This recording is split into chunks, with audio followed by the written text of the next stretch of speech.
천사의 말을 하는 사람도 찬양 드리고 강의 시작합니다. 천사의 말을 하는 사람도 사랑 없으면 소용이 없고 심오한 진리 깨달은 자도 울리는 징과 강대 하나님 말씀 전한다 해도 그 무슨 소용이 있나. 사랑 없이는 소용이 없고 아무것도 아닙니다. 하나님 말씀 전한다 해도 그 무슨 소용이 있나. 사랑 없이는 소용이 없고 아무것도 아닙니다. 아멘.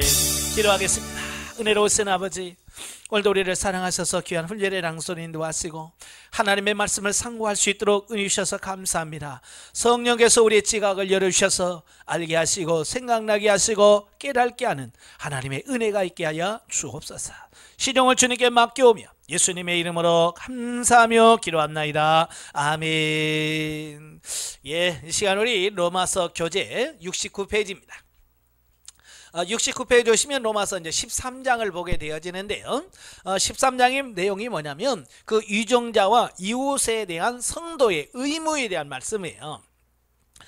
그 중에서 이제 1절부터 7절이 국가 권세에 대한 성도의 자세. 이제 우리가 보통 위정자라고 하는 말은 정치하는 사람들을 가리켜서 위정자라고 이야기합니다. 뭐 대통령을 비롯해서 국회의원들 이런 사람들을 우리가 위정자다라고 말하는데요. 바로 그런 사람들에 대해서 우리가 어떤 자세를 가지고 살아야 되냐라고 하는 그런 부분이에요. 자, 성도는요, 이 세상의 속에서 살고 있으면서 동시에 천국 시민인 두 신분 때문에 필연적으로 갈등을 겪게 되어 있다. 자, 저와 여러분들이 그냥 우리는 세상에 속해 있든지 하나님에 속해 있든지 이러면 되는데 우리는 지금 이 두 나라에 지금 그 사이에 끼어 있는 거예요. 육신으로 보면 대한민국이라고 하는 그 대한민국의 시민권을 가지고 있고, 또 영적으로 보면 내가 예수 그리스도를 믿고 하나님의 백성이라고 하는 이런 신분이 주어진 거예요. 그러니까 우리는 두 신분이에요. 그러니까 두 신분을 어떻게 조화를 맞추며 어떻게 살아야 되느냐, 이게 고민이거든요. 그래서 바울은 본문을 통해서 성도가 지녀야 할 세상 국가에 속한 시민으로서의 의무를 논하고 있습니다. 이란 바울은 바울의 국가관은 근본적으로 마태복음 22장 21절에 나타난 가이사의 것은 가이사에게 라고 하는 그리스도의 말씀을 기초로 하고 있다라고 하는 겁니다. 그러니까 우리가 신앙생활 하면서요, 그 국가관, 국가를 어떻게 바라볼 거냐, 이게 굉장히 중요한 거거든요. 지금도 이 국가관에 대해서 잘못되어진 국가관을 가지고 있는 사람이 너무 많아요. 한쪽으로 보면 아이고 뭐 예수 믿으면 하나님만 바라보지 뭐 세상 나라가 뭐가 중요해, 그래요? 그래서 뭐 국가가 뭐 어떻게 되든지 말든지 대통령이 누가 되든지 아무 관심이 없는 분들이 있어요. 이게 좋은 걸까요? 이거 아니에요. 왜냐면 아까도 말한 것처럼 우리는 육신은 세상에 속해 있기 때문에 이 세상 나라도 중요한 겁니다. 또 한 사람은 너무 현실 정치에 너무 빠져있는 사람들이 많아요. 그래서 데모 열어야 된다, 뭐 누구를 막 하야시켜야 된다, 쫓아내야 된다, 그러면 막 그 정치권의 일선에 서서 막 하는 사람이 있단 말이에요. 이 둘 다 문제가 심각한 거예요. 자, 바울이 말한 국가관은 뭐냐면, 우리는 하나님의 백성으로서도 하나님 살아야 되고, 예, 세상 백성으로서 세상 나라의 의무를 다 감당할 수 있는 이런 사람이 되어야 된다라고 하는 어떤 이런 부분들이에요. 예, 그래서 이런 올바른 국가관을 가지고 살아야 돼요. 자, 바울은 위정자들을 하나님의 일꾼이라고 규정하며, 그러니까 단지 그냥 나라에 정치하는 사람이 아니라, 바울은 뭐냐면 그들은 다 하나님의 일꾼으로서 이 큰 나라를 이끌어가는 어떤 하나님의 일꾼이다라고 하는 그런 각고를 규정을 하고 있다 그 말이에요. 그래서 성도들에게 뭐라고 말하냐면 그들에게 마땅히 복종해야 된다. 국가 권세자들에게 마땅히 복종해야 된다라는 겁니다. 그 이유는 뭐냐? 위정자들이 갖고 있는 권세의 근원이 바로 하나님께 있기 때문이다 그랬어. 자, 예수님도 그 빌라도에게 재판을 받으러 가잖아요. 빌라도가 뭐라 그래? 야, 나한테 얘기해봐. 내가 너를 풀어줄 수 있는 권세도 있고, 살릴 수 있는 권세도 나한테 있다. 그러니까 예수님 뭐라고 그랬어요? 하나님이 주셨으니까 그렇지. 하나님이 너한테 주신 거니. 하나님이 안 주시면 넌 못해. 그러니까 예수님의 국가관이나 바울의 국가관이 같은 거예요. 그러니까 나라의 권세 잡은, 그러니까 나라의 대통령이나 이런 국회의원이 되는 것도 하나님께서 그에게 허락했기 때문에 가능한 거지, 자기 자신이 능력이 탁월해서가 된 게 아니라는 사실을 말씀해 주고 있습니다. 예. 사실 그때 당시 권세자들, 위정자들을 말을 들을 것이냐 말 것이냐라고 하는 부분은요, 당시 로마 시대는 엄청난 이슈예요. 왜냐하면 로마라고 하는 나라가 전 세계를 거의 속국으로 만들었잖아요. 피정복지를 만든 거예요. 그러니까 다스리는 나라 입장에서는 우리나라가 크다라고 생각하고 로마 시민들이 자부심을 갖겠지만, 거기에 속국으로 된 사람들은 어떻게 하겠어요? 얼마나 자존심 상하겠어요? 그렇잖아요. 우리나라도 일제 36년 치하에서 36년 살아봤기 때문에 일본 사람들은 큰소리 빵빵 치면서 우리나라가 다 뺏어가죠. 그들은 좋지요. 왜? 우리나라 좋은 거 다 뺏어가니까. 그러나 그걸 빼앗기는 그 식민지의 입장에서 보면 얼마나 그게 속상하겠어요. 그죠? 그래서 지금도 일본 사람이라고 안 하잖아요. 그죠? 대부분이 일본 놈이라고 그러지 일본 사람이라고 안 해. 왜? 그 속에서 얼마나 그게 이 마음에 응어려진 게 있는지. 지금 로마 제국도 다 그런 거예요. 로마라는 나라가 다 정복을 하고 있단 말이에요. 그러니까 겉으로 보면 평안하지만 그 속에서는 로마라고 하는 로마 사람들과 그 속국 사람들 간에 얼마나 갈등이 많겠어요. 유대인들도 마찬가지로 로마의 속국으로 있단 말이에요. 그러니까 유대인 속에서는 그 로마에 대한 반감이라고 할까요? 자, 이런 게 이 안에 꽉 차 있단 말이에요. 바로 그런 사람들에게 권세자들에게 순복해라, 그들의 말을 들으라고 한다는 것은 사실은 로마의 입장에서는 굉장히 좋지만 그 속국에 있는 사람들 입장에서는 진짜 이거 속상할 일이거든요. 네? 자, 사실 하나님께서는 인간에게 필요한 기관들을 친히 제정하셨다. 하나님께서 세우신 기관이 뭐냐? 첫째, 가정입니다. 가정은 하나님이 세우신 거예요. 그 다음에 교회가 마찬가지고, 또 정부, 국가 권세도 다 뭐냐? 하나님이 만드신 거예요.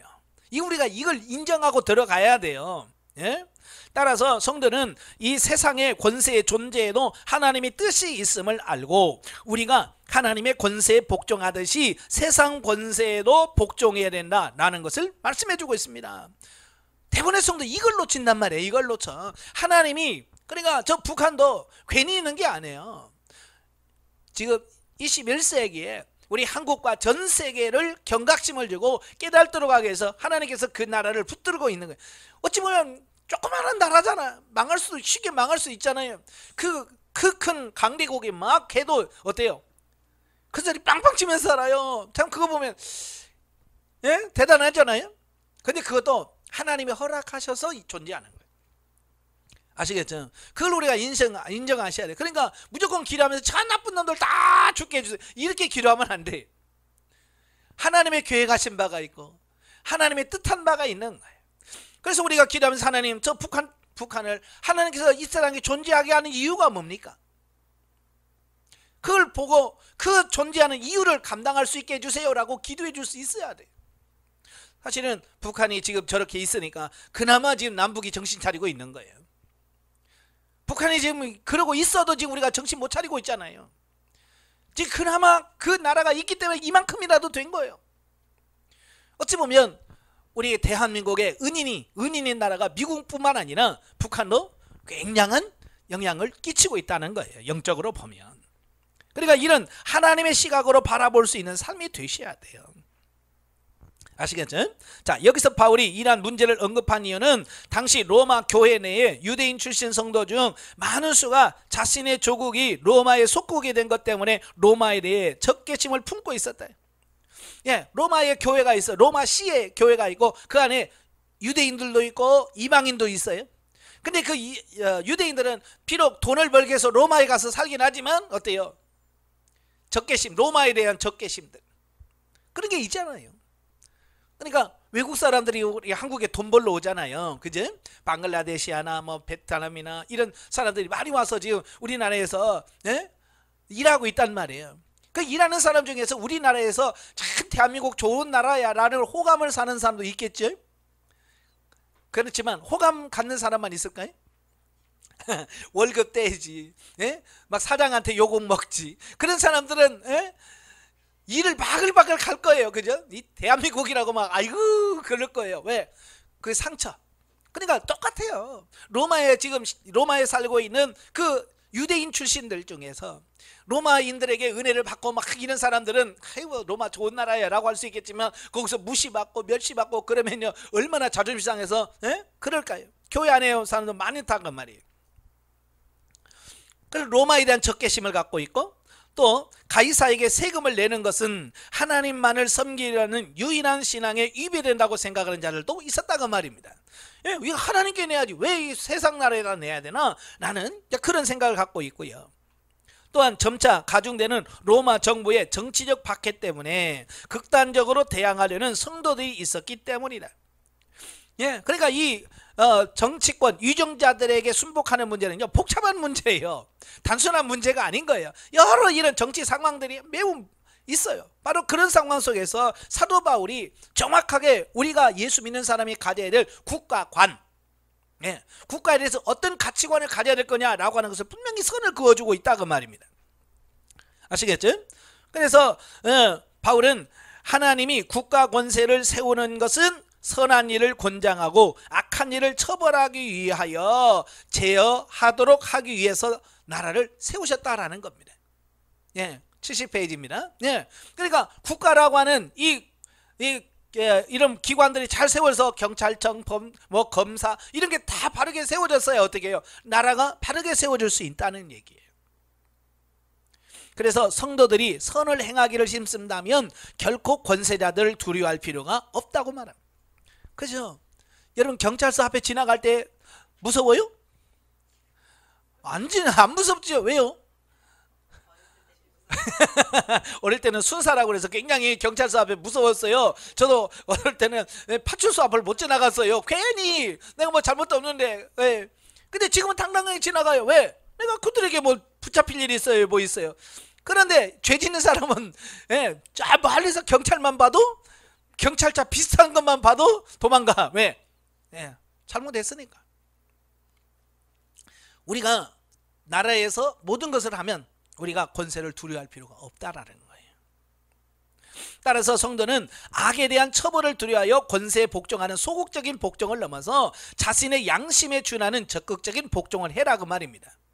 그러니까 국가에 순종하지 않으면 처벌을 받으니까 어쩔 수 없이 복종하는 그런 게 아니라 이런 국가관을 가지고 국가에 자발적으로 국가의 발전에 국가에 도움을 줄 수 있는 그런 삶이 되어라라고 말하고 있는 거예요. 그래서 여러분도 국가에 내야 될 세금은 그냥 제때제때 내고요. 의무를 잘 감당할 수 있어야 돼요. 남자들은 군대 갈 때 되면 군대 가고 그렇게 해야지. 어떻게 되냐 안 가려고 뺀질뺀질하고 이제 그건 아닌 거예요. 그런데 중요한 것은 바울의 이러한 권면은 국가 권세에 대한 무조건적이고 무비판적인 복종을 하라는 것이 아니란 점이에요. 그러니까 무조건 국가에서 시키면 다 해야 된다 아니란 말이에요. 진리 안에서 만약 국가 권세가 하나님의 뜻에 위배되거나 양심을 거스른다면 당연히 성도는 하나님의 법을 우선적으로 섬겨야 한다. 그렇죠? 만약에 예를 들어서 교회에서 예배 드려도 좋다. 그러나 교회 안에다가 불상을 하나씩 세워놔야 된다. 그럼 여러분 어떻게 하겠어요? 아, 국가의 권세에 순복하라고 그랬지. 아멘 하고 불상 갖다 놓으세요. 뭐 이럴 수가 없잖아요. 이건 진리 안에서만 가는 거예요. 아시겠죠? 그래서 왜냐하면 국가 권세라고 하는 것은 하나님의 권세 아래에서 하나님의 뜻을 따를 때에만 순종할 가치가 있기 때문이라는 거예요. 그러니까 나라가 하나님의 말씀의 뜻대로 잘 갔을 때는 순복해야 된다, 그 말입니다. 이건 뭐냐면 하회법과 상회법이 있어요. 세상에는 상회, 하회가 있어요. 그래서 하회법은 항상 상회법의 저촉을 받습니다. 제재를 받아요. 그러니까 이제 법원에서 그랬잖아요. 지방법원에서 예를 들어서 징역 10년 그랬는데 그 위에 고등법원에서 무죄 그러면 무죄가 돼버리는 거예요. 왜? 그보다도 위에 있는 법원의 명령이 더 센 거예요. 근데 고등법원에서 무죄 그랬는데 다시 대법원에서 유죄 그러면 유죄가 되는 거예요. 왜? 고등법원 위에 대법원이 있기 때문에 그런 거예요. 그러니까 세상 법이 있지만 세상 법은 하나님의 법이라고 하는 그 법 아래 있는 거예요. 그러니까 우리가 항상 세상 법과 하나님의 법이 부딪혔을 때는 항상 우리는 상회법을 따르는 겁니다. 하나님의 법을 따라야 되는 거예요. 우상숭배라 안 됩니다. 우리는 절대로 하나님의 상회법이 우상숭배하지 말라고 그래서 우리는 안 합니다. 못합니다. 그럼 너 죽는다. 죽이시오. 이래야 돼. 아시겠죠? 그거 외에는 우리가 그렇지 않은 진리의 법에서 벗어나지 않는 부분에서는 국가에 순복하고 따라야 된다. 자, 이걸 말씀해 주고 있습니다. 하여튼 바울은 이상의 이유를 들어서 성도가 성숙한 자세로 국가에 대해 납세 의무를 행하며 하나님이 세운 자라는 측면에서 위정자를 존경하며 두려워할 것도 권고하고 있습니다. 그러니까 신앙인 측면에서 신앙 측면에서 이걸 바라볼 수 있어야 됩니다. 그래서 대통령을 세웠으면 잘하든 못하든 그를 위해서 기도해주고 그가 임기를 마칠 때까지 하나님께서 붙들어 주셔서 잘 할 수 있도록 해달라고 기도해야 돼. 그 다음에 8절부터 10절까지 보면 이제 세상에서 이웃에 대한 성도의 자세입니다. 이게 앞에는 국가에 대한 자세라면 이제 이웃에 대하여 어떻게 우리가 대할 것이냐. 본문에서 성도 개개인이 이 세상에서 이웃과의 관계에서 가져야 할 삶의 자세에 대하여 교훈해 주고 있는데요. 바울은 로마서 12장 9절부터 13절에서 교회 안에서 성도 간이 가져야 될 삶의 자세를 교훈할 때와 마찬가지로 먼저 세상 나라 사람들에 대해서도 사랑으로 대할 것을 교훈합니다. 우리는 교회 안의 성도든 교회 밖에 일반 하나님 믿지 않은 사람이든 항상 우리는 그들을 대할 때 사랑으로 대해야 된다. 우리는 그죠? 교회 아는 사람은 아이고 막 사랑으로 해요. 근데 안 믿는 사람은 왼수같이 이른단 말이에요. 아니란 말이에요. 모두가 다 우리는 사랑으로 대해야 됩니다. 즉 세상 사람들에 대해서 사랑으로 대할 때 궁극적으로 하나님께 10계명 중 대인관계에서 지켜야 할 제5계명에서 10계명을 성취하는 것임을 교훈해주고 있습니다. 그러니까 10계명 중에 1계명에서 4계명은 하나님께 대하여 5계명에서 10계명은 사람에 대하여 라고 하는 부분이잖아요. 그러니까 이 사람에 대한 모든 부분들은 뭐예요? 사랑이에요. 부모를 사랑할 때 부모를 공경할 수 있는 거고 사람을 사랑할 때 살인하지 않고 사람을 사랑하면 간음하지 않습니다.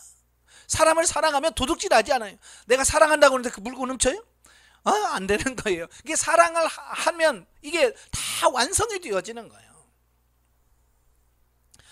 이와 같이 바울의 교훈은요, 성도가 단순히 세상 사람들에게 악을 행하지 않는 소극적 차원에서 그들을 대할 것이 아니라 보다 적극적인 차원에서 사랑으로 대하는 성숙한 삶의 자세를 가져야 함을 보여주고 있다.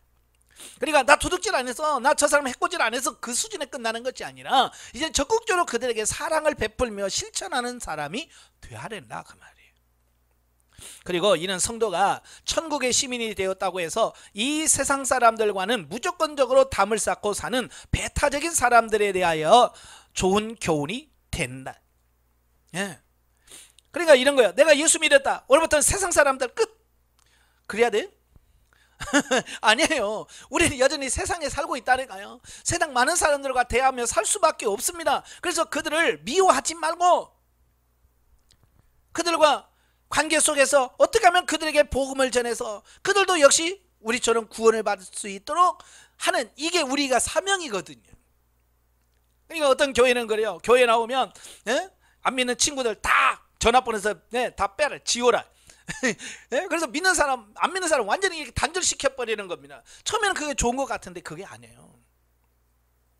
나중에 전도를 해도 누굴 연락이 돼야 전도를 하든지 그러잖아요. 그렇잖아요.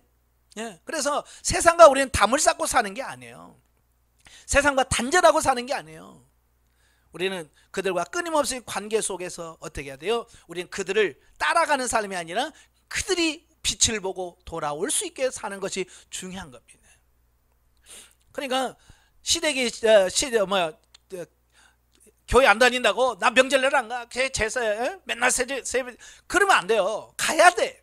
그럴수록 가야 돼. 안 믿을수록 가야 돼. 가서 어떻게 해야 돼요? 거기서 잘 섬기는 본을 보여서 어떻게 해야 돼요? 야, 정말 예수 믿는 사람은 다르구나. 그렇잖아요. 역시 예수 믿는 며느리가 다르구나. 이래야지. 예수 믿는 것들은 명절도 몰라보고 부모도 몰라보고, 에이 그러면 어떻게 전도가 되겠어요? 우리가 지금까지 그런 실수를 했다는 말이에요. 이제는 그게 아니란 말이에요. 가서 제사드리라는 말이 아니에요. 가서 정말 예수 믿는 사람은 이렇게 섬기는 거예요. 예수 믿는 사람은 이렇게 사랑하는 거예요 라고 보여줘야 되는데, 그걸 보여줄 자신이 없으니까 아예 안 가버리는 거예요. 좀 자신감을 갖고요, 영적으로 성장 성숙해지길 바래요. 11절부터 14절까지 보면 종말에 대한 성도의 자세입니다. 자, 우리가 사는 시대를 지금 종말이라고 그러잖아요. 예수님의 초림 때부터 예수님의 재림까지의 기간을 종말, 말세라 그래요. 그리고 이 시기에 사는 성들이 어떻게 살 거냐?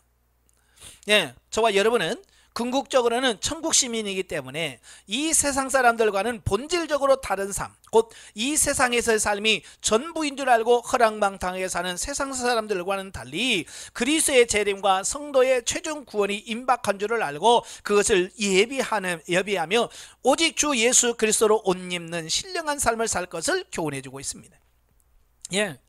그러니까 육신적인 사람은 세상을 위해서 살아가는 거예요. 오직 세상만 전부라고 생각하고 세상 것만 위해서 사는 사람, 육에 속한 사람, 육신에 속한 사람이에요. 우리 그걸 거부해야 돼요. 우리는 이 세상에 살고 있지만 궁극적으로는 이 세상은 영원히 사는 존재가 아니라 우리는 하나님의 나라에 들어가 살 존재예요. 그러니까 그 나라를 준비하며 사는, 다시 말하면 예수 그리스도의 재림신앙이에요. 재림신앙을 갖고 그 재림을 준비하며 사는 삶이 지혜로운 삶이라고 말씀해주고 있습니다. 그렇다고 해서 또 데살로니가 교인처럼 아무 일도 안 하고 하늘만 차려하고 저 구름 타고 오시나 이 구름 타고 오시나 그렇게 그런 삶을 사는 거 아니에요. 열심히 사셔야 돼요. 매일매일의 삶 속에서 열심히 일하시고요, 사세요. 그렇지만 우리의 추구하고 같이 목표를 둬야 될 것은 땅이 아니라 하나님의 나라예요. 아시겠죠? 자, 본문 11절에서 뭐라고 그래요? 이 시기는 뭐냐? 예수님의 재림 때를 말합니다. 죄악이 세상에 관연하며 예수 그리스도의 심판이 임박했음을 나타내는 것이다. 따라서 이때를 사는 성도들은 더 이상 세상적인 것에 집착할 것이 아니라 영적으로 항상 깨어 있어야 한다. 아시겠죠? 없어질 세상 것에 집착하지 말아야 돼요. 여러분 지금 열심히 돈 벌어가지고 집 사놔서 인테리어 꾸며놓고 해봐요. 그렇게 하지 말라는 말은 아니에요. 하세요. 그러나 그걸 인생의 목표로 삼으면 안 된다고 말이에요. 하나님께서 우리에게 주신 물질 가지고 여러분 좋은 집 사세요. 누리세요. 그러나 그게 목적이 되어서 살지는 말라 그 말이에요. 근데 지금 많은 분들이요, 오직 그게 목적인 거예요. 그래서 뭐라고 그래? 목사님 나는요 아파트 50평이 목표예요. 이런단 말이에요. 그게 목표가 되면 안 된다니까요. 우리는 하나님의 나라를 목표로 살다가 하나님께서 주신 복 가지고 50평 살아, 아니 100평으로 살아요. 그걸 하지 말라는 게 아니에요. 그러나 하나님의 나라가 목표가 되어야 되는데 그건 관심 없고 세상 나라에다 관심을 두고 사니까 문제가 되는 거예요. 아시겠죠? 또한 밤과 어둠은 이 세상의 죄악된 상태를 나타내는 표현으로서 세상이 영적인 무지나 나태함과 온갖 사악한 것들로 가득 차 있음을 나타냅니다. 그래서 우리는 어둠에 살면 안 돼요. 우리는 빛 가운데 살아야 돼요. 천국 시민이 된 성도는 이러한 밤과 어둠의 일을 벗어버리고 그리스도에게 속한 영적 군사로서 빛의 갑옷 곧 그리스도 안에서 성결과 진실로 옷을 입어야 한다. 예. 그래서 저는 저와 여러분은 이 어떤 옷을 입을 것인가, 어둠의 옷을 입고 살 것인가, 빛의 갑옷을 입고 살 것인가 라고 하는 부분이에요. 사실 이 말씀은요, 예? 우리 어거스틴이 죄악된 타락된 삶을 살다가 이 말씀을 듣고 내가 지금은 어둠의 일을 살 때가 아니구나, 자다가 깰 때구나. 그래서 이 말씀을 통해서 그가 변화가 되어서 교회의 엄청난 일꾼이 되어야 된 거예요. 오늘 여러분도 이 말씀을 통해서 바뀌어지시길 바래요. 육신 중심의 삶에서 영 중심으로 바뀌어지셔야 돼요. 영적 예보죠. 세상 권세의 복종함은 하나님께 순종하는 것이다. 즉 세상의 권세자와 지도자를 하나님의 사자로 세워서 하나님의 백성들이 세상의 법도 하나님의 명령을 알고 순종하여 선을 이루시기 위한 방편이다. 따라서 세상의 권세자를 세워서 불법을 행할 때 이 땅에서도 징계를 받음으로 회개하게 하고 생각과 마음 삶까지도 변화시킨다. 하나님의 사람은 교회와 가정, 사회에 나가서도 모든 규범과 법을 지킬 때에 하나님을 의식하고 그분의 명령을 알고 지키는 자가 되어야 한다. 신앙이라는 미명 아래 상식과 규범을 벗어나는 우를 범하지 말아야 합니다. 이거 굉장히 중요한 거예요. 상식과 일반 규범을 벗어나면 안 돼. 요즘에 자꾸 이 신앙인들이요, 이 상식을 벗어나는 분들이 너무 많은 거예요. 요즘에도 그렇잖아요. 너무 상식적으로 그냥 상식적으로 생각을 해요. 이건 아닌데. 자, 그런 부분들이 너무 많은 거예요. 우리는 상식을 무시하면 안 돼요. 상식을 범하면 안 됩니다. 오직 했으면 정치하는 사람이 상식이 통하는 세상을 만들자 그러잖아요. 근데 그 말이 누구한테 하는 줄 알아요? 교회당 하는 거예요. 왜? 교회 안에 사람들이 이 상식이 안 통하는 사람이 너무 많다니까요. 그냥 얼마나 고집이 세고요. 자기 주장들만 내세우는지, 예? 신앙 진리적인 부분은 고집이 세야 돼요. 그죠? 목숨까지 내놓아야 돼요. 그러나 진리가 아닌 부분에서는요, 내려놓으셔야 돼요. 그러니까 뭐 예를 들어서 재개발합니다. 재개발하는데 예를 들어서 시가가 100억인데 상식 외로 막 1000억을 달라고 그래요. 그게 말이 되냐고요.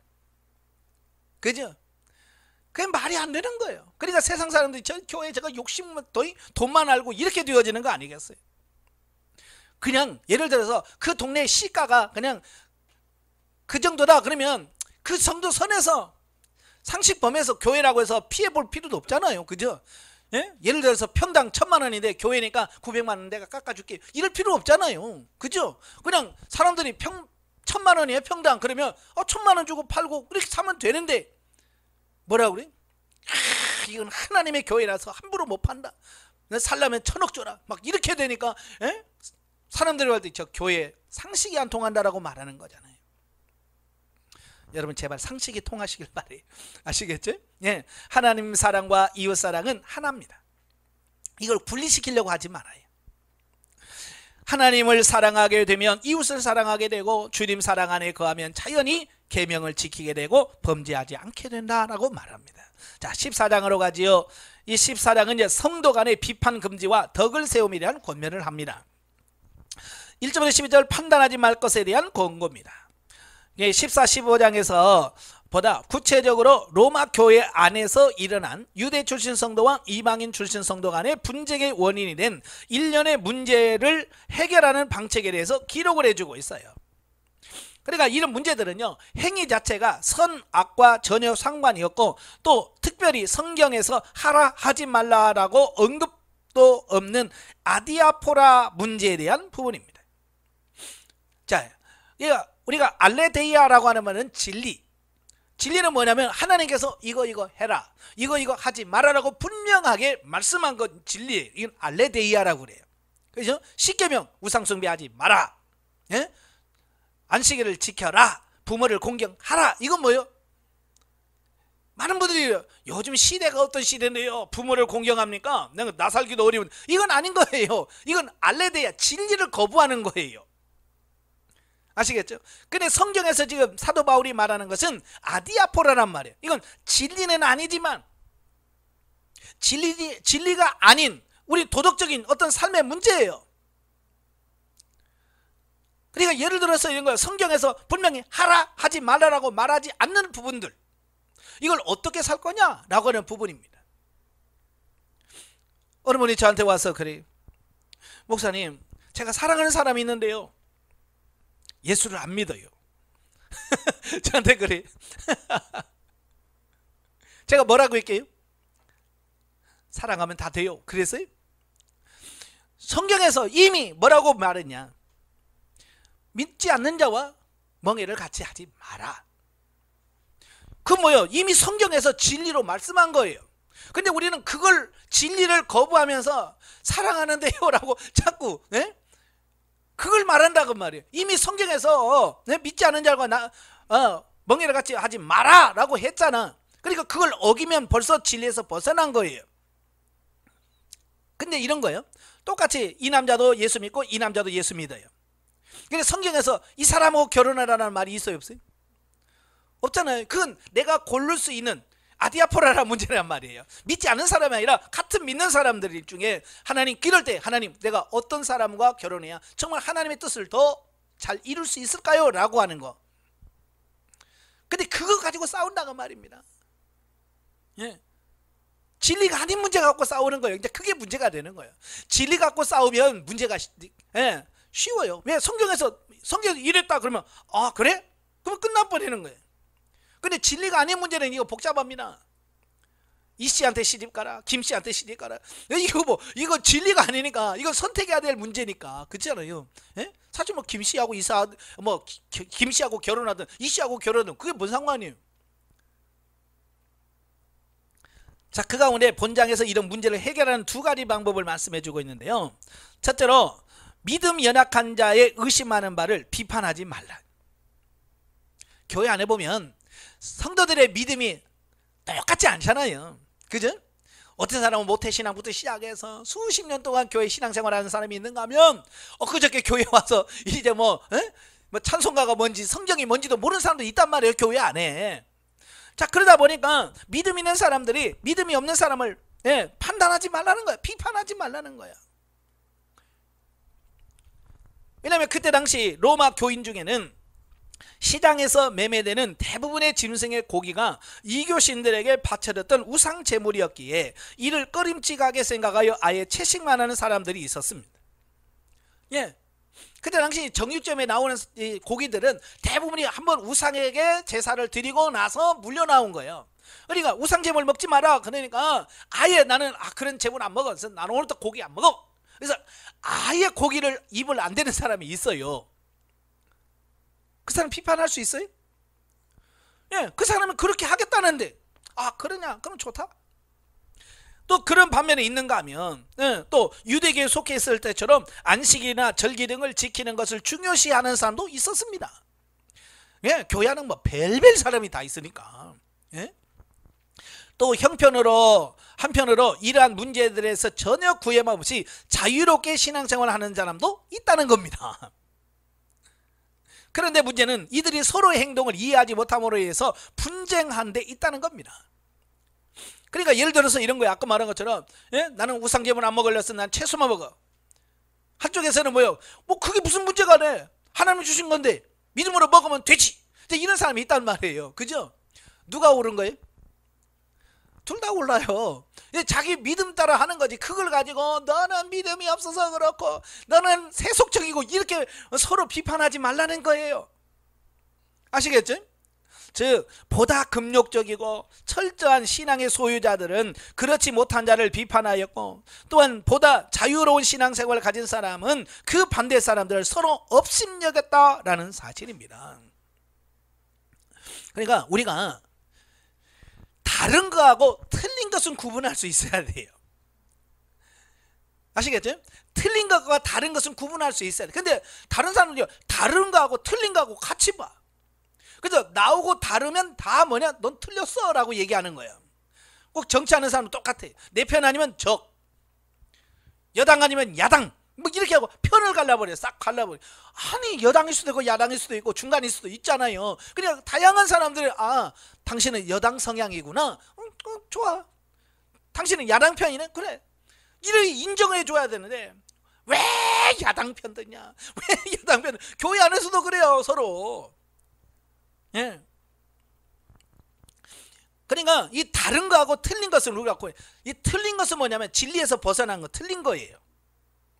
다른 건 뭐냐? 그냥 같은 진리인데 섬기는 방식에서 약간의 차이예요. 차이.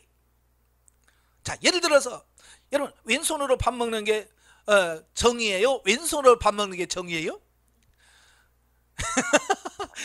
똑같은 거예요. 왼손으로 먹든 오른손으로 먹든 밥만 잘 먹으면 되잖아요. 그죠? 근데 뭐야 오른손잡이는 왼손잡이가 너 틀렸어 그래. 이건 틀린 게 아니라 다른 거죠. 나와 좀 다를 뿐이지 틀린 건 아니거든요. 근데 그걸 틀렸다 라고 막 정죄해버린다. 그건 아니라고 말이에요.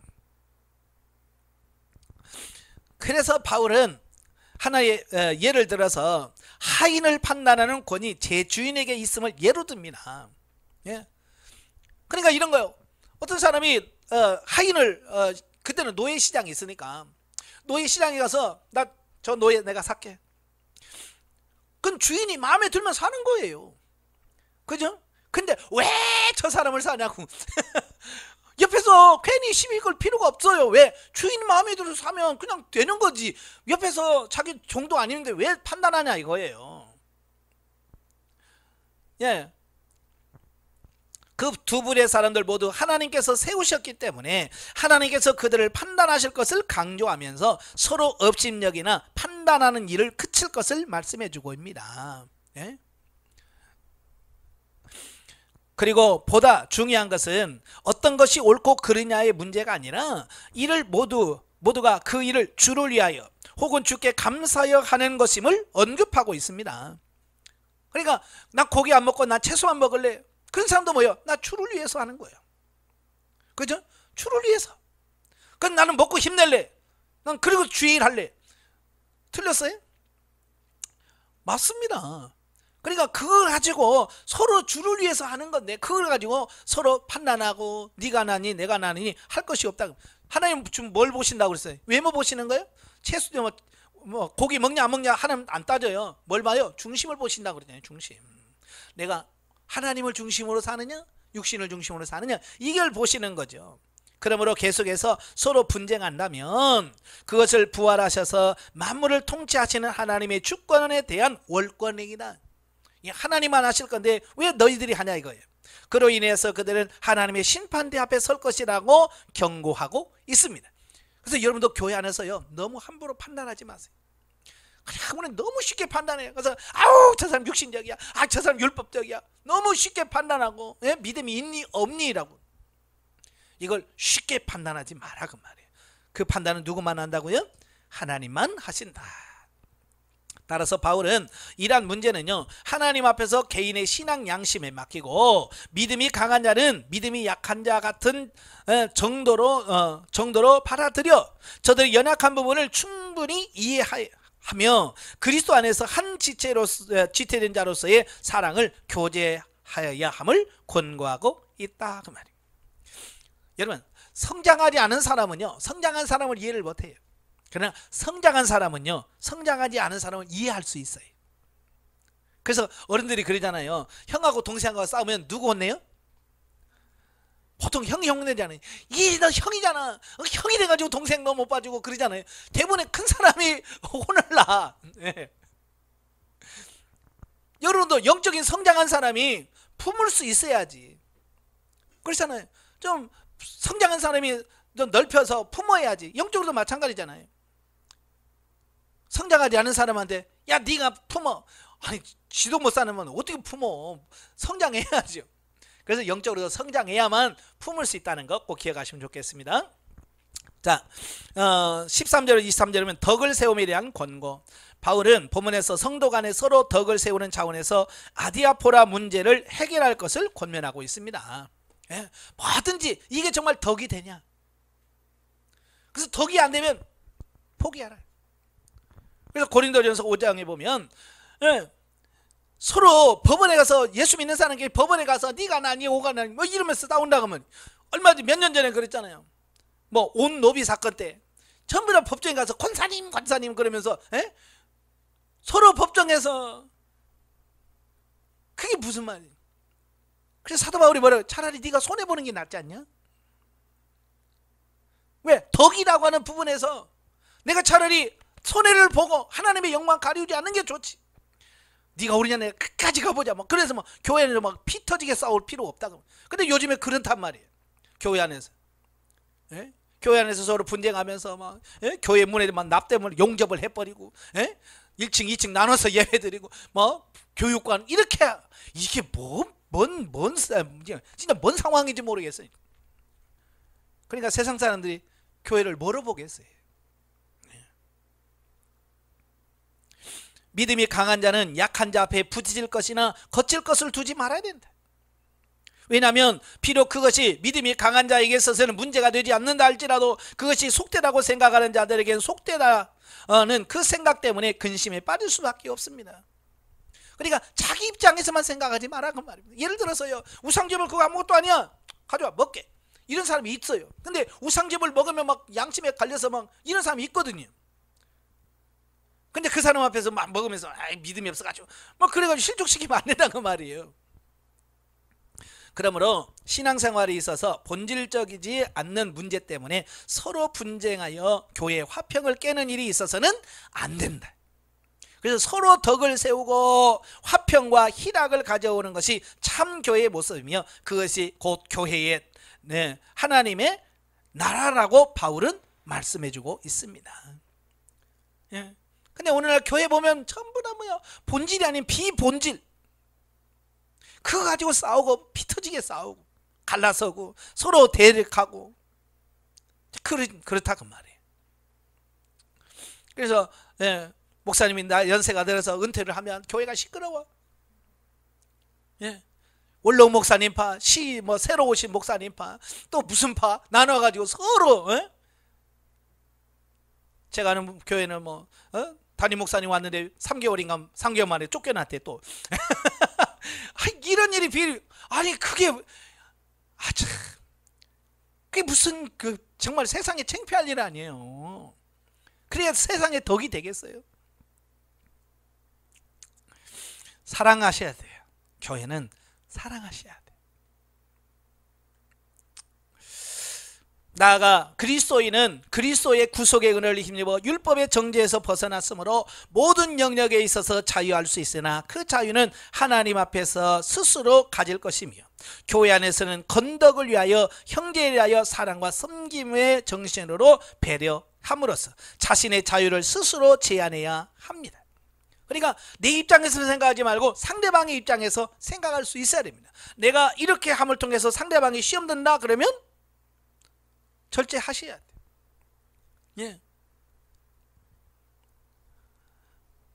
스스로가 누가 뭘 해서가 아니라 그렇게 하는 것이 하나님의 사업을 성공적으로 완수할 수 있는 방법이다. 이걸 가르쳐주고 있습니다. 영적이 뭐죠? 성도의 삶은 매일의 삶이 영광에 이르는 삶이어야 한다. 하나님의 때가 되면 모든 자가 심판대 앞에 서기 때문이다. 범사의 성령을 의지하고 맡기고 순종하는 자는 하나님의 영광을 드러낼 뿐만 아니라 하나님께서 그의 삶을 보장하여 주신다. 여러분의 삶을 가지고 하나님 여러분 다 거기에 맞게끔 상을 베푸실 겁니다. 각 개인마다 영적인 차이가 있다. 그러나 자기의 믿음의 분량대로 말씀을 지킬 때 하나님께서 그 사람의 수준에 맞게 의로 인정하신다. 그러니까 여러분도 여러분 분량이 뭐냐? 그리고 옆에 있는 성도들 믿음이 약한 사람 그분의 분량을 아시고 저 정도면 괜찮아. 제가 그래서 상담하면서 아유 그 단계에서는 그 정도면 됐어요. 그 정도면 제일 잘한 거예요 라고 말해요. 그러니까 성장한 사람에 비하면 아직 멀었지만 지금 그 단계에서는 잘한 거예요. 그렇게 제가 말하거든요. 그러면 그 단계를 인정하고요. 거기서 멈추지 말고 더 성장할 수 있도록 배려하는 이게 중요한 거거든요. 예, 그래서 성령의 지시에 따른 경건의 훈련은 영적 신분에 맞는 자신감과 탐대함을 갖게 합니다. 자, 15장이죠. 15장은 상호 용납을 통한 유대인과 이방인의 화합, 권면 및 이방인의 사도 바울의 직무와 로마 방문 계획입니다. 1절부터 13절 건덕과 교회 화합에 대한 말씀을 합니다. 사실 이제 로마 교회는 유대인도 있고 또 유대인 출신도 있고 이방인 출신이 있단 말이에요. 그래서 서로 모여 있다면 항상 문제가 생길 수밖에 없습니다. 예, 왜냐하면 이들은 가치관이 달라. 예, 세상을 바라보는 가치관이 다르기 때문에 서로 다를 수밖에 없습니다. 그래서 사도 바울은 그들에게 화합을 강조하는 겁니다. 화합. 그래서 먼저 믿음이 강한 자가 약한 자의 약점을 담당하라. 무시하거나 판단하지 말고 약한 사람의 그 단점을 담당해라. 약점을. 기도 못하면 믿음이 강한 사람이 좀 더 기도해 주고, 그렇잖아요. 모르면 가르쳐 주고, 그래서 같이 갈 수 있도록 해야 되는 거예요. 그 다음에 자기를 기쁘게 하기보다 형제를 기쁘게 하여 덕을 세우는 일이 무엇보다도 중요함을 교훈하고 있습니다. 예, 자기중심적으로 하지 말고 그 약한 사람들 편에 서서 정말로 덕을 세울 수 있도록 하라고 말입니다. 즉 교회는 화합에 대한 1차적인 책임은 믿음이 강한 자에게 있음을 상기시키고 있습니다. 예, 성숙한 사람의 책임이 크다고 말입니다. 저와 여러분도 영적으로 성장했으면 이제 교회에서 그 책임이 큽니다. 예, 교회 분쟁이 있을 때 여러분이 어떻게 해야 돼요? 그 분쟁의 중심에서 앞장서서 이러지 말고 그걸 기도하면서 중심을 잡아가도록 중재 역할을 할 수 있는 여러분들이 되셔야 돼요. 예수님께서 본을 보였잖아요. 예수님 뭐라고? 그리스도께서 이 땅에서 자신을 기쁘게 하지 아니하시고 우리의 죄를 담당하시게 하여 스스로 비천한 자리에 내려오사 하나님의 영광을 나타내신 것처럼 믿음이 강한 자들에게 이와 같은 섬김의 자세가 있을 때만이 교회의 화합이 가능함을 보여주고 있습니다. 아무도 자기를 낮추려고 안 해. 그러니까 막 싸우는 거죠. 예수님이 아예 비하시겠잖아요. 하나님이신데 우리 사람의 모습으로 왔잖아요. 예? 법정에서 불법적 집회를 집행해도 예수님은 거기에 대항하지 않으셨어요. 그래서 여러분들이 그렇게 되셔야 돼요. 그리고 이어서 바울은 구약을 인용하면서 하나님께서는 유대인뿐만 아니라 이방인에게도 구원을 허락하심으로써 그들이 다 함께 한 형제가 되어 하나님께 영광을 돌리도록 태초부터 작정하시고 그 작정에 따라 그리스도께서 구속사역을 성취하셨음을 교훈해주고 있습니다. 그러니까 유대인들의 문제가 뭐냐면 하나님은 자기들만 구원할 거라고 하는 이런 생각 속에 그냥 갇혀 있는 거야. 그러니까 이방인들이 교회에 오는 걸 싫어해. 예, 그게 아닌데. 그래서 사도 바울이 아니야. 태초부터 하나님은 이방인도 구원하려고 하셨고 유대인뿐만 아니라 이방인도 구원하려고 하셨어. 하나님은 구원에 차별이 없어. 헬라인이나 유대인이나 뭐 과부나 여자나 남자나 관계없다는 거예요. 하나님의 구원은 동일하다. 그러면서 뭐라고 그래? 야, 하나님이 이방인을 구원했는데 네가 왜 거기에 대해서 하느냐 그 말입니다. 아시겠죠? 예, 우리도 하나님이 하시면 그냥 아멘 하셔야 돼. 하나님이 하셨다는데, 예, 하나님이 그걸 원하신다는데. 제가 어느 모임에 가서 뭐 여러 가지 이야기하다가 어느 목사님하고 이야기하는데 뭐 어떤 얘기하다가 결혼 얘기했어요. 어떻게 결혼했어요? 뭐 이렇게 결혼 이야기하니까 예, 그 목사님이 뭐라고 말씀하냐면 자기는 결혼할 생각이 없었대. 근데 지금 사모님이 기도하고 오더니 하나님이 목사님 당신하고 결혼해서 예? 결혼하라고 하나님이 그랬다고 그래. 그랬대. 여러분 같으면 어떡하겠어요? 나는 응답 못 받았는데 뭐 그럴 수 있잖아요. 그죠? 근데 그 목사님이 하도 착하니까 그래요. 하나님이 하시라고 그랬어요. 그럼 해야죠. 그랬대. 얼마나 그 목사님 얼마나 순수한지 몰라. 좀 그 정도는 돼야 돼. 그냥 하나님이 하시라고 그랬어요. 그럼 해야죠. 이럴 정도로 좀 우리가 순수해야 되는데, 그죠? 우리는 순수하지 아니하고, 예? 너무 따지고 들고. 예? 14절 21절까지 보면 이방인 사도로서의 바울의 책무, 12장부터 15장 13절까지 바울은 예수님을 구주로 영접한 성도가 일상생활 속에서 어떻게 살아야 되느냐 실천적인 부분을 기록을 하고 있습니다. 근데 여기서부터는 뭐냐, 이래 바울 자신 개인적인 이야기를 좀 하고 있습니다. 그 중에 첫째가 뭐냐면 왜 자기가 유대인인데도 불구하고 왜 이방인의 사도가 되었는가 라고 하는 부분을 여기서 지금 설명을 하고 있습니다. 그렇죠? 사도 바울은요 유대인 중에 유대인이요, 히브리인 중에 히브리인이고, 바리새파고요, 베냐민 지파고요. 자, 그럼에도 불구하고 왜 그가 이방인 사도가 되어서 왜 이방인에게 복음을 전하는 그 일을 하게 되는가 라고 하는 부분이에요. 막 로마에 있는 사람들이 유대인 중에서 그런 의문을 품지 않겠어요? 저는 왜 유대인인데 왜 자꾸 이방인들에게 가서 설교하고 이방인들 구원할까? 그런 오해에 대한 부분들, 그 부분에 대해서 오해를 풀도록 하려고 이 편지를 썼다라는 겁니다. 그래서 먼저 이 편지를 쓴 이유를 설명하고 있어요. 그 이유는 뭐냐면 로마 교인들이 이미 영적 분별력이 뛰어나서 서로를 권면할 정도로 신앙이 성숙해 있음을 확신하지만 그들에게 다시 한번 복음을 기억해 하기 위해서 이거를 기록했다라고 밝힙니다. 그러니까 이 로마에 있는 사람들은요 믿음이 많이 성장했어요. 그래서 분별도 하고요, 다른 사람이 잘 가르칠 수 있을 만큼 성장했어요. 그럼에도 불구하고 복음이 진짜 뭐냐라고 하는 부분을 다시 한번 상기시킬 필요가 있다라는 겁니다. 그리고 나서 바울은 자신을 이방인을 위한 사도로 세우신 것과 성령의 능력으로 성결이 변화된 이방인을 하나님께로 봉헌하는 복음의 제사장 직분을 하나님께서 자신에게 주셨다라고 말씀하고 있어요. 그러니까 자기가 스스로 내가 이방인 사도가 되어야지가 아니라 하나님께서 그를 선택할 때부터 이미 이방인의 사도로 하나님 부르셨다는 겁니다. 그게 사도행전 9장에 나오잖아요. 그죠? 아나니아에게 이런 임금들과 이방인들에게 복음을 전하기에 택한 나의 그릇이라 그랬어요. 하나님께서 그렇게 부르셨어요. 여러분도 마찬가지예요. 하나님이 여러분을 권사로 부르셨단 말이에요. 목사로 부르셨단 말이에요. 그러니까 그걸 잘 이해해서 하나님 나를 목사로 부르셨다면 하나님 그래요, 잘하든 못하든 내가 목사로서 최선을 다하겠습니다. 그래서 하면 돼. 근데 어떤 사람처럼 왜 하나님은 나하고 상의도 없이 자기 마음대로 왜 나를 목사로 세웠대요? 이러면 안 되는 거예요. 제가 상담하다가 어느 청년에게 사명이 목회자입니다. 그랬더니 대뜸 하는 말이 하나님 너무하시네. 왜요?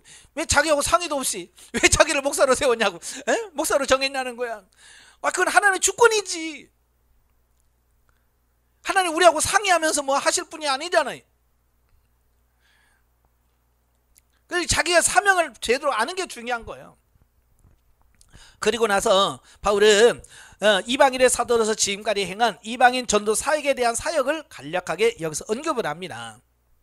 그래서 그는 이미 복음이 전파된 곳은 피하여 복음을 듣지 못한 이방인들이 있는 곳에서 성령의 능력으로 수많은 표적과 기사를 명하셨으며, 자, 이건 이제 뭐냐면 사도 바울은 복음을 전하면서도 다른 사람이 이미 복음을 전하고 있으면 거기 가서 복음을 전하지 않아요. 왜? 그 사람을 통해서 하나님이 일하실 수 있도록 그냥 괜히 거기 가서 뭐 싸울 이유가 없잖아요. 왜? 같은 편인데 괜히 거기서 할 필요가 없잖아요. 지금도 마찬가지예요. 전도하면서 굳이 옆에 있는 교회하고 싸우면서 할 필요 없잖아요. 참 옛날에 그 전도하다 보니까 우리 교회 전도지 다 꽂고 가면 그 다음 교회에서 우리 교회 전도지 빼고 자기들 다 꽂아. 이게 말이 되냐고요. 그 우리는 전도하려면 다른 교회 전도지가 꽂혀 있으면 안 해요. 어쩌면 전도지가 이렇게 문 열다 보면 떨어져 있잖아. 그럼 다시 꽂아줘. 우리 게 아니라 그 교회 꽂아주고. 이게 서로를 얘기하는 거지. 그러면 경쟁 상대가 아니잖아요. 사도 바울은 복음이 전파된 곳을 피해. 그리고 3차에 걸친 전도 여행을 통해서 예루살렘에서부터 아드리아 해의 동쪽 연안 일루곤까지 복음을 전파한 사실을 기록하고 있습니다. 자, 이렇게 바울이 자기 과거에 자신이 행한 이방인 전도 사역에서 대해서 언급하는 것은 단순히 내가 이만큼 말을 했어, 이만 큰 일을 했어 라고 자랑하기 위함이 아니라는 겁니다. 8절부터 13절에 언급한 바와 같이 자신의 사역이 유대인뿐만 아니라 이방 백성 중에 택한 자들까지 구원하시기로 작정하신 하나님의 구속 계획에 따라 진행되고 있다. 이걸 보여주려고 하는 거예요. 그래서 내가 가는 곳마다 이방인도 구원받고 유대인도 구원받았다. 자, 이걸 말씀하려고 하는 겁니다. 그러니까 유대인 출신 성도들로 하여금 이방인 출신에 대해서 편견 갖지 마라. 자, 이야기를 하려고 하는 겁니다. 왜 자꾸 유대인들은 아니 왜 이방인들이 교회 와가지고 왜 그래 이럴 수 있단 말이에요. 예? 그러니까 이런 편견들을 깨트리려고 하는 겁니다. 우리도 이런 편견을 가지고 있는 편견을 깨트리지 않으면 우리 자꾸 뭐냐면 뭐라고 끼리끼리 이렇게 편가르기를 할 수밖에 없어요. 그래서 막 남자끼리 여자끼리 뭐 경상도끼리 전라도끼리 이렇게 모여. 그래서 서울에 가면 목사님부터 전부 다 경상도만 모여. 에? 이런 교회가 있어요. 그거 가면 경상도인지 분간이 어떤 경우는 또 전라도만 다 목사님부터 전라도만 모여. 이런 교회가 있단 말이에요. 물론 특성상 그럴 수 있죠. 그러나 그것 때문에 복음 전파나 어떤 사람들이 교회 왔을 때 적응하지 못한다면 그 자체가 문제가 된다. 아시겠죠? 22절부터 33절이면 바울의 로마 방문 계획입니다. 그러니까 앞에서는 이제 이방인 사도로서 내가 어떻게 사역했는지를 보여주고요. 자기 자신이 로마에 내가 가고 싶다. 로마에 가고 싶다. 이걸 위해서 중보 기도해달라라고 부탁을 합니다. 자, 세부 내용을 보면 먼저 바울은 이전부터 서바나 전도 여행 중 로마 교회를 방문하고자 하는 계획을 가지고 있었다는 겁니다. 여기서 서바나라고 하는 말은 지금의 스페인, 스페인입니다. 스페인은 어디냐면 지중해 저 끝부분에 있는 부분이에요. 그걸 돌아가면 이제 프랑스 나오고 영국 나오죠. 그러니까 어찌 보면 지중해 연안에서 이게 서바나 스페인이거든요. 그러니까 아무래도 이 사도 바울은 이 스페인이 지중해 끝이잖아요. 그래서 아마 예수님께서 말씀하신 땅끝이 거기가 아닐까라고 생각했을지도 몰라요. 그래서 어쨌든 사도 바울은 거기까지 가서 내가 복음을 전해서 땅끝까지 이르러 복음이 진행이 되라고 하는 그 말씀을 성취하고 싶었던 어떤 그런 마음을 가졌다는 거예요. 그런데 사정이 있어서 방문하지 못하고 있다. 그럼에도 불구하고 나는 너에게 가고 싶다. 이 말씀을, 이 마음을 지금 그들에게 전하는 거죠. 그래서 지금도 나한테 가고 싶지만 지금 사정상 못 간다. 그러면서 대신 뭐냐? 편지를 써서 보낼게 라고 하는 부분이거든요. 왜 못 가냐면 오기 싫어서가 아니고 지금 3차 전도 여행을 마무리하고요. 고린도 교회, 빌립보 교회, 데살로니가 교회 이런 교회에서 그 어려움 당한 예루살렘 교회를 돕기 위한 구제연금을 모았어요. 그러니까 그걸 전달해야 될 책임을 누가 지고 있냐? 이 바울이 지고 있는 거예요. 그러니까 내가 지금 가고 싶지만 이 상황 때문에 내가 못 간다. 지금 그 얘기를 하고 있는 겁니다. 참 이 사도 바울은 자기 사역하는 중에서도요, 이 어려움 당한 교회를 늘 기억하고 도우려고 하는 이런 부분이죠. 그래서 우리도 교회가 좀 커서 사역할 수 있으면 힘들고 어려운 교회, 농촌교회 또 선교사님들 열심히 도우셔야 돼요. 그래서 그들이 같이 서도록. 근데 얼마 전에 제가 보니까 인터넷에서 찾아보니까 검색하다 보니까 어떤 분이 그래. 내가 교회 안 가는 이유. 그 이유를 쭉 설명하면서 하나 뭐냐. 교회가 땅만 사더라. 그게 딱 이유가 하나 나오더라고요. 그러니까 교회가 좀 크면 막 주변에 땅만 다 사가지고 말이야. 요거도 먹고 그렇단 말이에요.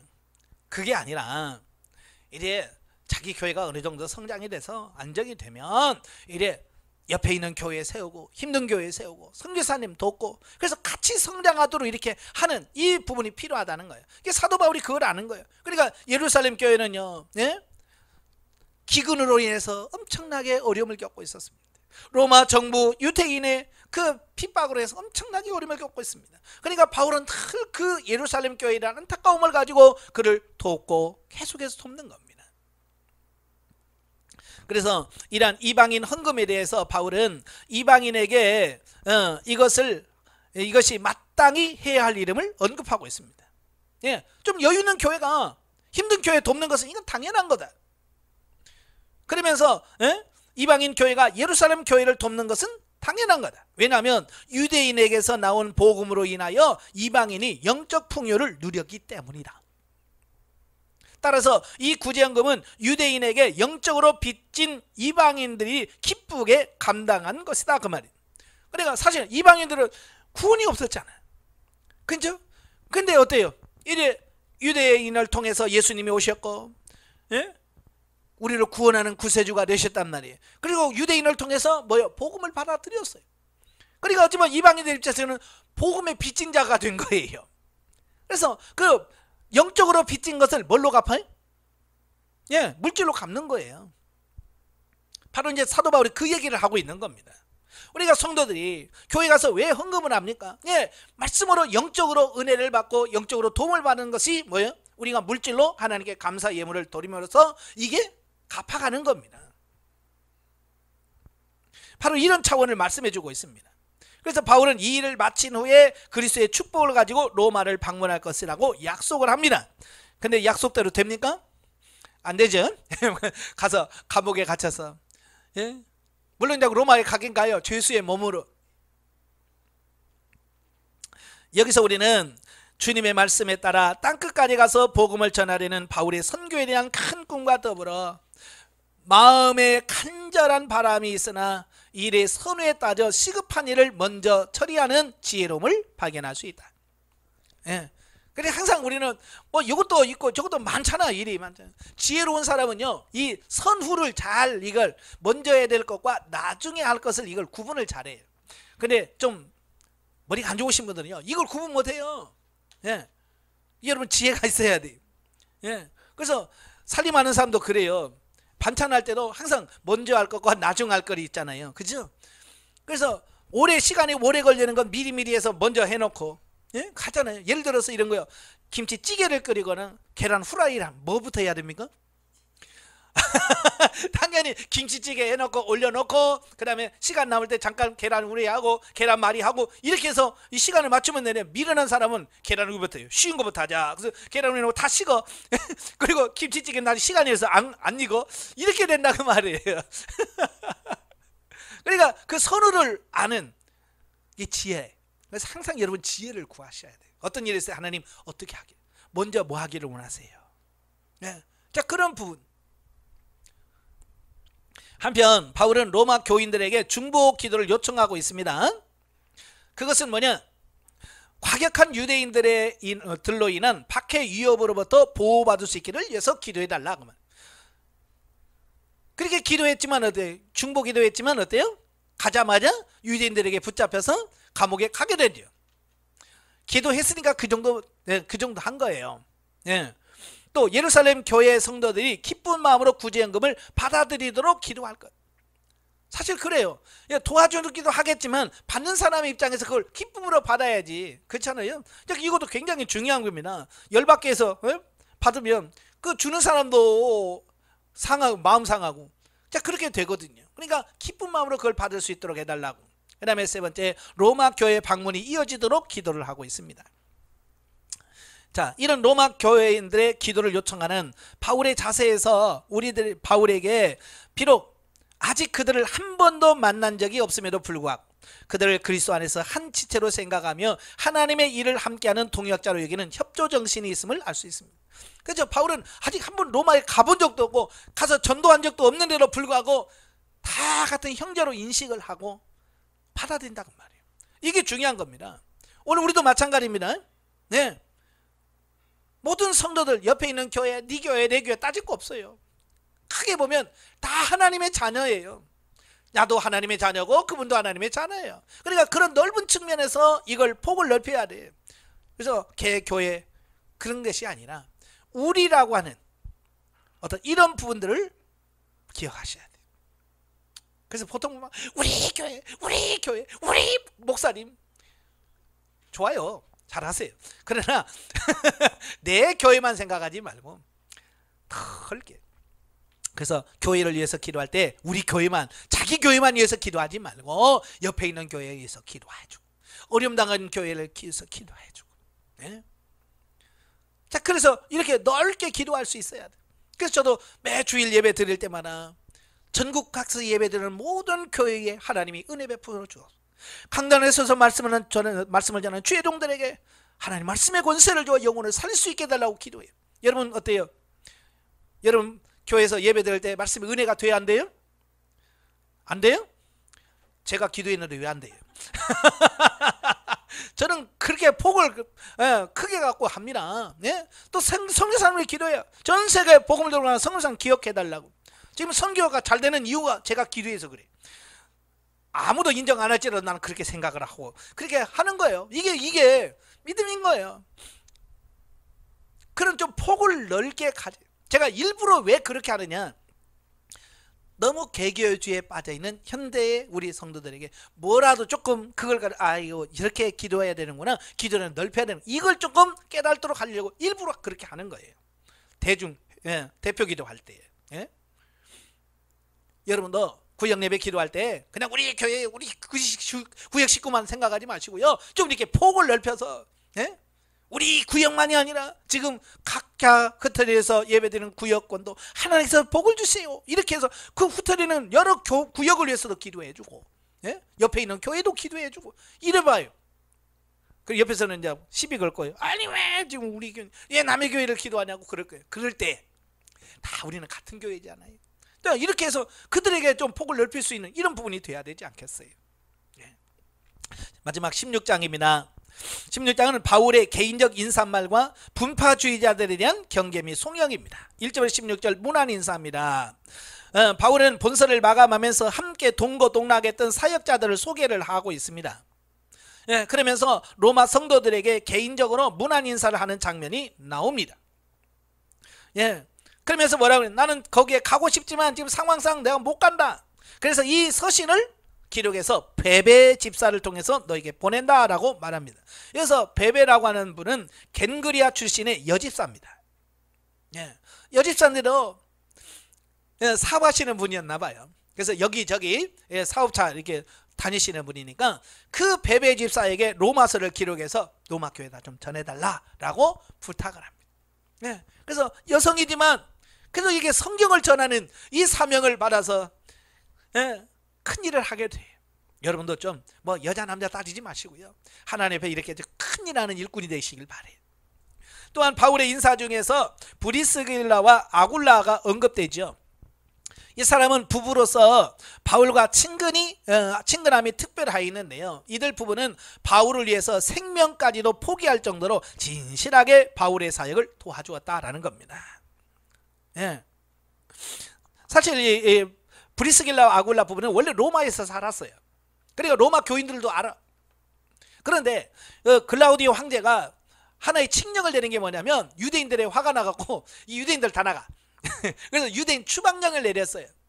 그래서 로마에 살던 유대인들이 다 쫓겨납니다. 바로 그때에 그 로마에서 떠나서 고린도에 왔다가 거기서 바울을 만나요. 예, 3차 전쟁, 2차 전쟁을 갔던 바울을 만납니다. 그래서 거기서 이제 같이 동역하게 되고 그 후로부터는 그냥 그렇게 생명을 다해서 목회자인 바울을 도와요. 예, 얼마나 그가 바울을 위했으면 자기 생명까지도 내놓을 만큼 충성스럽게 했을까. 참 목회자들에게 이런 동역자가 필요한 거예요. 여러분도 여러분의 교회 목회자에게 그런 관계가 되길 바라요. 예. 5절부터 16절까지 오면 24명의 이름이 등장을 합니다. 자, 이들 중에는 많은 여자의 수가 다수를 포함하고 있어요. 당시 또 로마 황실에 관련된 자들의 이름도 언급이 되어 있습니다. 이런 사실은 당시 로마 교회 내에서 여성의 활동이 매우 많았음과 또 기독교가 일찍이 로마 황실에까지 전파되었음을 암시해주고 있습니다. 예. 또 이들 중 대부분은 어디에서 무엇을 하며 살던 자들이었는지에 대해서 정확히 알려지지 않는다. 그럼에도 불구하고 이들의 이름을 일일이 거론하면서 문안 인사를 하고 있는 것은 이들이 이름도 빛도 없이 숨어서 하나님 나라 확장의 사역을 위하여 수고하는 자들로서 크게 귀감이 되는 인물이었기 때문에 그렇다라는 겁니다. 우리가 하나님의 일할 때, 교회 일할 때 누가 알아주고 인정해 주는 거 좋아요. 그러나 어차피 우리는 세상에서 인정받고 칭찬받으려고 하는 건 아니잖아요. 그죠? 예. 그래도 주님은 다 하셔. 오늘도 사도 바울도 이름 없이 빚도 없이 일하는 그들을 다 기억하고 그들의 이름을 열거하면서 그들을 칭찬하고 있잖아요. 하나님도 마찬가지예요. 하나님의 백보자 심판 때에 보면 여러분의 행위를, 여러분이 어떻게 살았는지를 다 기록한 책들이 다 있어요. 거기 보면 여러분이 행한 모든 것, 여러분에게 어린 소자에게 냉수 한 그릇 주는 것까지도 하나님 잊지 않고 다 기록해서 상을 베푸신다고 말씀했습니다. 하나님 앞에서 열심히 선한 일 하시고요, 열심히 섬기는 여러분 되시길 바랍니다. 예, 여러분 사람들은요, 이 안 알아주면 많이 섭섭해요. 예. 근데 여러분 안 알아주면 더 좋아. 왜? 세상에서 알아주고 세상에서 칭찬받으면 하나님께 받을 게 없어요. 예수님이 그러잖아요. 너 세상에서 이미 칭찬 다 받았다. 세상에서 너무 다 받았다. 그럼 하나님의 받을 상이 없는 거야. 그래서 뭐라고 그러죠? 너희가 누굴 대접하려거든 너희를 불러서 다시 갚을 수 없는 사람을 대접해라. 그래서 그들이 갚지 않았을 때 하나님이 너에게 갚을 거다. 근데 그 사람이 다시 그 사람을 대접해버리면 쌤쌤이 되는 거야. 그렇잖아요. 예를 들어서 내가 10,000원짜리 밥을 샀어요. 다음날 10,000원짜리 밥을 사서 대접을 받았어요. 그럼 뭐요? 쌤쌤이야. 똑같은 거야. 근데 나는 사줬는데 그 사람이 어려워서 나한테 못 갚았어. 그럼 그건 하나님 앞에서 심은 거가 되어서 하나님 나라의 상급이 되어지는 겁니다. 우리가 이름 없이 빚도 없이 하나님이 일할 수 있는 그런 신실한 일꾼이 되셔야 돼요. 또한 바울이 분주한 사역 중에서도 이처럼 많은 이름들을 일일이 기억하고 각기 다른 표현으로서 문안하고 있음은 그들에 대한 정중한 예의와 더불어 다른 성도들에 대한 평소의 관심과 사랑이 어느 정도였는지를 가히 짐작해 해줍니다. 그죠? 바울은 그러니까 하나님이 일하는 사람들을 그냥 관심을 갖고 거기서 일일이 다 표현하는 이런 모습을, 아마 여러분도 그러죠. 그냥 담임 목사님이 여러분 알아주고 그러면 좋아요? 기분 좋아요? 안 좋아요? 기분 좋잖아요. 예? 아무도 안 알아주는데 담임 목사님이 슬쩍 와서 아유, 권사님 고생이 많으시죠? 기도하시느라고 기도해서 고마워요 라고 말하면 얼마나 좋겠어요. 예. 물론 안 하셔도 하나님은 다 하시니까. 근데 바울은 이렇게 동역자들을 챙겨. 왜? 사실은 하나님의 일은 혼자 할 수 있는 게 아니잖아요. 교회 일은 혼자 할 수 있는 것이 아니라 많은 동역자들의 동역을 통해서 하나님의 교회가 세워지는 거예요. 그러니까 서로가 어때요? 서로의 관심을 갖고 하셔야 돼요. 꼭 목회만이 아니라 구역장이라고 하면 자기 구역원들 생일 같은 거 챙겨주고, 또 그 구역원들의 자녀들의 생일까지 챙겨주면 얼마나, 요즘에 챙겨주는 거 너무 좋아하잖아요. 큰 선물이 아니라 아이고 둘째 생일인데 그러면서 이렇게 알아만 줘봐 얼마나 지금 사랑이 굶주려 있는 사람이 너무 많잖아요. 그죠? 세심한 배려가 있는 여러분 되시길 바래요. 그 다음에 17절 20절은 거짓 교사에 대한 경계가 나옵니다. 바울은 이제 본서를 맺으면서 마지막 교훈으로서 교회 내에 침투하는 악한 무리들을 경계하라고 권고합니다. 왜냐하면 이단들이 교회에 들어오면 문제가 심각해. 그래서 미연에 방지하셔야 돼요. 그러니까 신천지가 들어오기 전에 막아야지. 들어와서 이미 판치고 있으면 힘들어요. 바울이 서신 마무리 단계에서 갑자기 이런 권고를 하는 이유가 뭘까? 그것은 당시 본 서신을 기록한 곳이 어디냐면 고린도 교회입니다. 이미 고린도 교회는요, 사도 바울이요 엄청나게 고난을 받은 교회예요. 누구 때문에? 잘못 들어온 이단들이 이 고린도 교회를요 엉망으로 만들어 놨어요. 그래서 심지어 사도 바울의 사도성도 부인하고, 그렇게 돼서 그걸 회복하니라고 사도 바울은요 고린도 전서 후서를 기록하고 전서와 후서 사이에 눈물의 기도를 써서 보내야 될 만큼 또 디도를 보내고 디모데를 보내고 그래가지고 겨우 문제를 잠잠케 한 그 부분을 경험한 곳이 고린도예요. 그 고린도 교회에서 지금 로마 교회에 미리 경계를 하는 겁니다. 이단들이 들어올 거다. 미리 경계해라. 자, 그 말씀을 하고 있는 겁니다. 그 다음에 두 번째로 아니면 본서 서신을 마무리할 즈음에 실제로 로마 교회에 분파주의적인 징후가 있었음을 들을 수도 있다. 예? 그렇게 한 거는 지금 사도 바울 입장에서 지금 로마 교회도 이런 지금 이단들이 들어간 것 같다라고 하는 어떤 이제 그런 부분을 알고 썼을 수도 있다라고 하는 겁니다. 이유야 무엇이든지 간에 교회 형성기에 암적 존재였던 이런 거짓 교사들은 겉으로는 그리스도를 섬기는 것 같으나 실상은 그렇지 않으며 본래 복음의 교훈을 왜곡하고 이기적인 이익만을 위하여 순수한 신앙이들을 속였으므로 교회의 분열만 초래했다라는 겁니다. 그러니까 이단들 보면 대단하잖아. 얼마나 열심히 대단한지 몰라요. 예?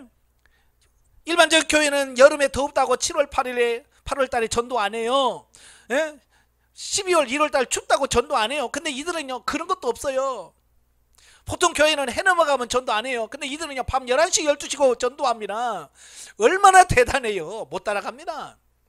그런데 정말 그들의 영혼을 살리려고 하는 건가? 아니잖아요. 영혼을 사냥하는 거잖아요. 그래서 우리가 바로 이런 부분들에 대해서 정확하게 인식을 하셔야 돼요. 따라서 바울은 순종하기 잘하는 로마 교인들일지라도 이들에 대한은 철저히 경계하고요 잘 분별하여 멀리할 것을 엄히 경고하고 있습니다. 왜냐하면 이 사람은 순순해서 말을 잘 들어. 그러니까 이단들이 말해도 잘 들어. 자, 이게 문제예요. 네.